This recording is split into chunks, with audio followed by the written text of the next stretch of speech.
Hello Agripreneurs, ada kabar lagi nih, utamanya buat Porang Mania. Program konkret untuk komoditas satu ini yang diagendakan Kementerian Pertanian mulai terlihat loh. Faktor teknis, budidaya, pengolahan, pemasaran, hingga pembiayaan terus dimatangkan oleh Menteri beserta jajaran dirjennya. Kurs senilai 70 triliun pun sudah disiapkan untuk pembiayaan usaha pertanian. Sebelum lanjut bahas program ini, monggo subscribe dan nyalakan loncengnya, karena kami akan memberikan informasi menarik dan inspiratif seputar agribisnis. Program dan penyiapan pembiayaan dari pemerintah terungkap dalam webinar Kiat Sukses Budidaya Porang yang diselenggarakan oleh Kopitu, Komite Pengusaha Mikro Kecil Menengah Indonesia Bersatu. Di sini, Direktur Jenderal Tanaman Pangan memberikan kiat sukses dalam agribisnis porang agar petani bisa memaksimalkan potensi usaha budidaya porangnya. Beberapa poin penting bisa kita simak dulu berikut ini. Yang pertama, sukses tata kelolanya dulu. Bagaimana supaya manajemen bisnis untuk porang ini bisa berjalan dengan baik, tata kelolanya dengan baik, dipersiapkan permodalannya, kemudian juga jangan jalan sendiri-sendiri, apalagi skalanya belum skala ekonomi. Skalanya yang layak, dan supaya tumbuh kemitraan atau off-taker. Itu mengenai tata kelola. Yang kedua, sukses pelaksanaan harus dimulai dengan sukses persiapan. Bagaimana para petani kita supaya mempersiapkan secara cermat, lokasinya itu di mana,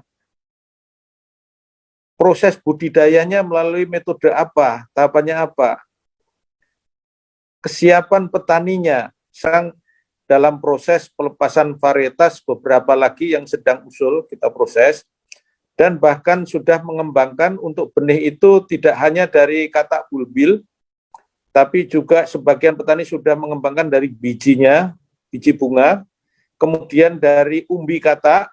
Nah, sekarang yang keempat ini dari kultur jaringan, sudah ada itu. Jadi perkembangan teknologi sudah berjalan cukup baik. Jadi bagaimana menyiapkan agar di persiapan juga kita sukses, didahului dengan sukses persiapan. Sukses yang ketiga, Bapak Ibu sekalian, ini kata kunci juga, harus sukses bisa memilih benih yang baik.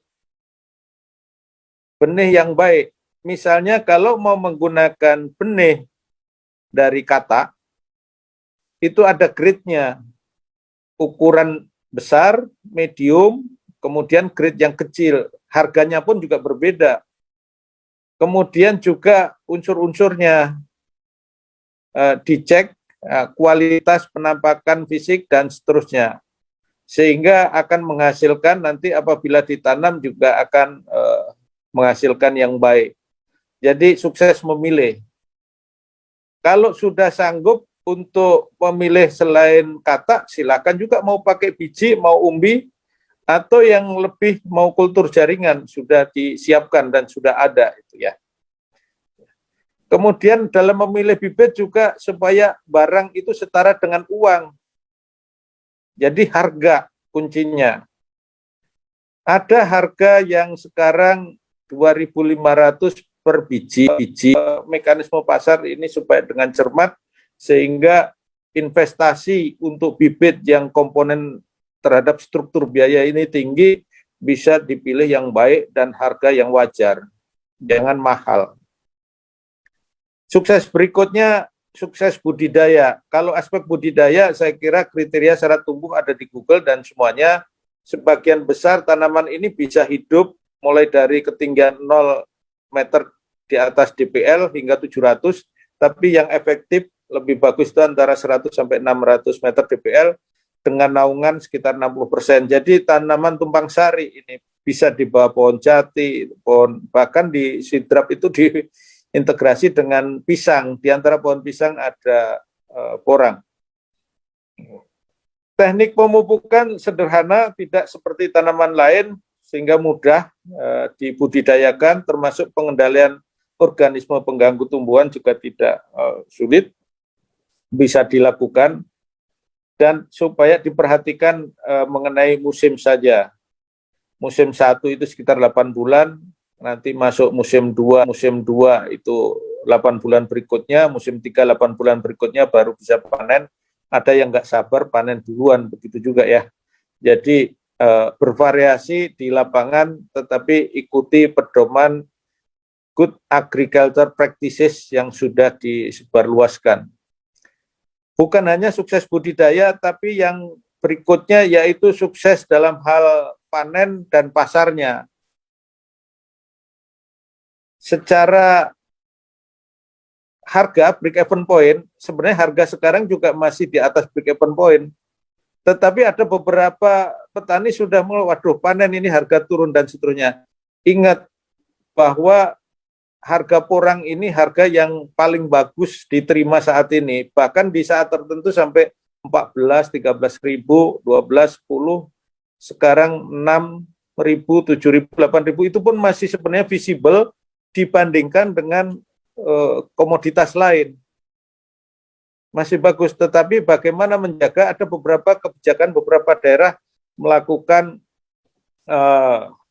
mensolusi mengenai harga ini, tetapi kuncinya adalah secara keseluruhan aspek hilir.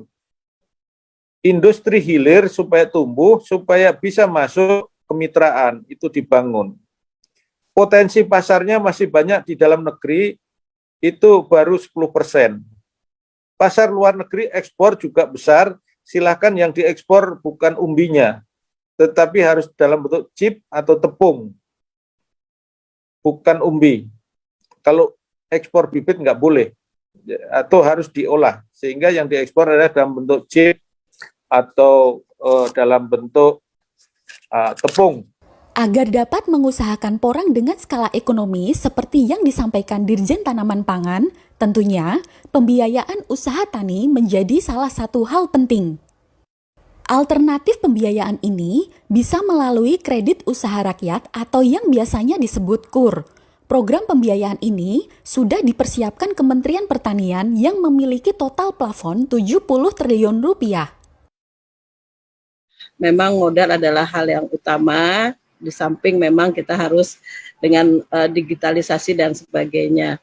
Nah, kita tahu tahun 2020 kemarin kita mengawal sekitar plafon kita 190 triliun Bapak Ibu sekalian, di mana KUR ini kita tahu bunganya cukup rendah yaitu 6%, dan di tahun 2021 kita mendapat plafon yang cukup besar 253 triliun. Ini adalah plafon nasional Bapak Ibu sekalian. Nah, yang 2020 dari 190 itu kita target, Pak Menteri Pertanian minta target 50 triliun dan sudah bisa tercapai hampir 55 triliun. Dan saat ini kita memang mengawal apa dikatakan Pak Yoyo, bahwa kita mengawal 70 triliun dan saat ini sudah mencapai 30 triliun ya. Jadi Bapak Ibu sekalian, ayo Kopitu sebagai nanti boleh sebagai off taker atau bahkan sudah mempunyai digital ya, bantu kami untuk menyerap KUR, dan khususnya nanti bukan jangan hanya porang saja Pak, karena Bapak kan sebagai regulator yang mengenai UMKM dan sebagainya. Jadi kan sekitar 26 triliun sekian.